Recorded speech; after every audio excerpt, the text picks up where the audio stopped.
Yo les gars, j'espère que tout roule pour vous. On se retrouve aujourd'hui pour parler d'un projet qui m'intriguait un petit peu et qui m'a quand même bien fait kiffer lors de mon visionnage. On parle du dernier film de Edward Berger, Conclave. Et l'on pourrait donc se passer de la foi.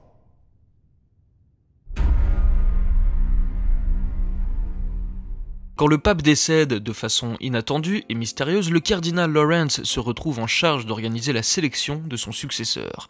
Alors que la machination politique au sein du Vatican s'intensifie, il se rend compte que le défunt leur avait caché un secret qu'il doit découvrir avant que le nouveau pape ne soit choisi.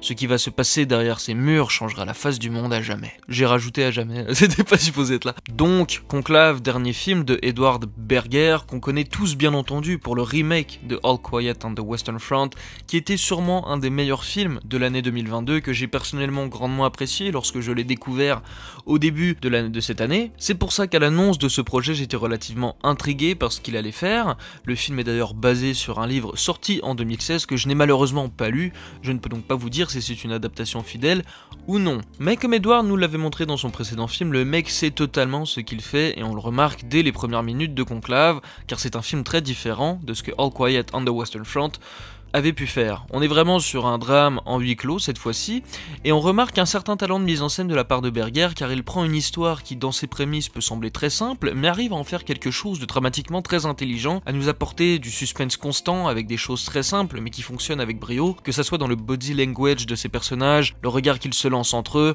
Personne n'a confiance en personne et on sent que chaque mouvement de travers peut avoir une lourde répercussion. J'ai personnellement trouvé ça très bien maîtrisé, de jouer sur le show don't tell comme ça, j'ai bien aimé, qui en plus de ça est très bien appuyé par la bande originale du film, qui est très discrète avec quelques petites trompes de violoncelle par-ci par-là, mais qui ajoute vraiment du poids et un côté parfois malsain à certaines scènes, composé par Volker Bertelmann, je pense que ça se dit comme ça, le même qui a fait celle de All Quiet, pas aussi mémorable à mon sens, mais tout aussi efficace. Quelque chose de très efficace aussi, ça va être d'un point de vue technique et photographie, c'est quelque chose qui m'avait spécialement marqué en regardant All Quiet, des visuels et une composition ultra bien maîtrisée. Et on le retrouve encore une fois dans Conclave avec des plans majestueux qui sont bien entendu aidés par l'architecture du Vatican. Il l'utilise d'ailleurs très bien, on peut voir d'ailleurs des lieux plutôt larges qui vont nous donner des plans qui vont tous nous marquer dans le film, mais même dans des lieux plus insignifiants comme une cage d'escalier par exemple, ils vont réussir à la filmer d'une manière très originale et intéressante. J'ai surkiffé la palette de couleurs aussi, qui est très sévère si je peux me permettre, ça va tourner autour du rouge, du blanc, du noir, et c'est très rare les moments où on va déroger de ce choix artistique là. Tout ça est chapeauté par un Français, Stéphane Fontaine. Vous avez pu aussi voir son travail sur Jackie de 2016 ou même Captain Fantastic sorti la même année. Mais je pense que ce que je vais retenir le plus de Conclave, c'est son intrigue qui nous situe dans un endroit qu'on n'a pas spécialement l'habitude de voir au cinéma, surtout traité dans un contexte pareil. Et c'est juste fascinant à voir de la manière dont tout se passe en fait dans ce milieu-là, être avec eux derrière les portes fermées, voir les évêques faire des choses du quotidien comme glander sur leur téléphone ou les voir vapoter sur une Caliburn G2. C'est pas des trucs qu'on a l'habitude de voir habituellement et c'est une sorte de désacralisation de ces gens du milieu. On nous les montre un peu comme imparfaits, des pêcheurs, des gens avides de pouvoir et de contrôle. On voit aussi le doute chez certains d'entre eux. Est-ce qu'ils seraient à la hauteur pour ce rôle? Est-ce qu'ils feraient les bonnes décisions, etc. Notre personnage principal d'ailleurs est un personnage qui doute, ce qui va le pousser à trouver des réponses et à avoir un point de vue critique et non biaisé sur ses collègues, mais au fur et à mesure qu'il trouve ses réponses et ses questions, de plus en plus qu'il remarque en fait que c'est un milieu hautement corrompu. Des fois il va d'ailleurs devoir enfreindre quelques règles pour trouver ses vérités, et c'est dans ces moments-là que le suspense fait tout son boulot. Mais j'aurais aimé qu'il plonge un petit peu plus dans le doute, car on a plusieurs personnages qui doutent de leur propre foi, et c'est quelque chose qui revient plusieurs fois dans le film à vrai dire, mais malheureusement c'est un sujet qui est toujours esquivé quand même assez rapidement. J'aurais aimé en savoir un petit peu plus sur ce point de vue-là. On suit quand même des mecs qui représentent la chrétienté de manière substantielle. Putain, j'ai utilisé le mot substantiel. Donc ça aurait été sympa de voir le switch de certains d'entre eux par rapport à leur propre foi et par rapport à l'église aussi, surtout d'une manière institutionnelle. Ensuite, tout ça est porté par les épaules d'un incroyable casting, tout le monde joue excessivement bien.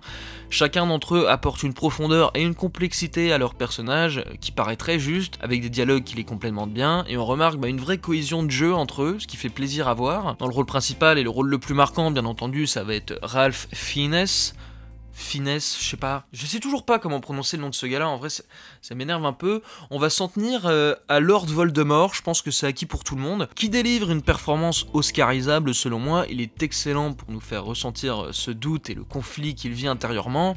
C'est un personnage qui est déterminé à découvrir la vérité et faire les bons choix, et ça nous donne envie de le suivre là-dedans. Donc franchement super rôle de la part de Ralph, donc bien hâte de voir s'il va être nominé aux Oscars, mais... Vu la gueule du film, c'est vraiment le genre de film oscarisable déjà, donc je pense qu'il va être dedans. Je dis pas qu'il gagne, mais je pense qu'il va être nominé quand même. Et pour finir, j'aimerais lâcher un petit mot sur le plot twist final qui paraît un peu comme un ballon lancé dans ta gueule, en mode « Tu l'avais pas vu venir celui-là !» Sauf que ils en font pas vraiment grand chose de spécial à vrai dire, ça pose pas nécessairement de problème ni rien, c'est juste vraiment plot twist. Ok, pas de problème, fin. Vraiment, le film s'est terminé et j'ai juste lâché un ok.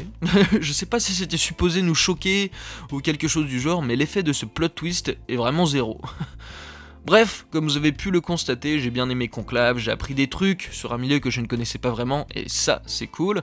Il sort dans un petit peu moins d'un mois en France, donc allez le voir si ça vous parle, et je pense que vous pouvez passer un bon moment. Sur ce, suivez-moi sur Letterboxd, ce serait franchement très sympathique de votre part, n'hésitez pas non plus à vous abonner à la chaîne, laissez un petit like, ça fait toujours plaisir, dites-moi ce que vous avez pensé de ce film en commentaire, et si t'as kiffé cette vidéo frérot, eh bien peut-être que tu vas kiffer une de ces deux-là aussi, donc va aller voir, tu pourrais être surpris. Sur ce, moi je vous dis à la prochaine les gars, bye.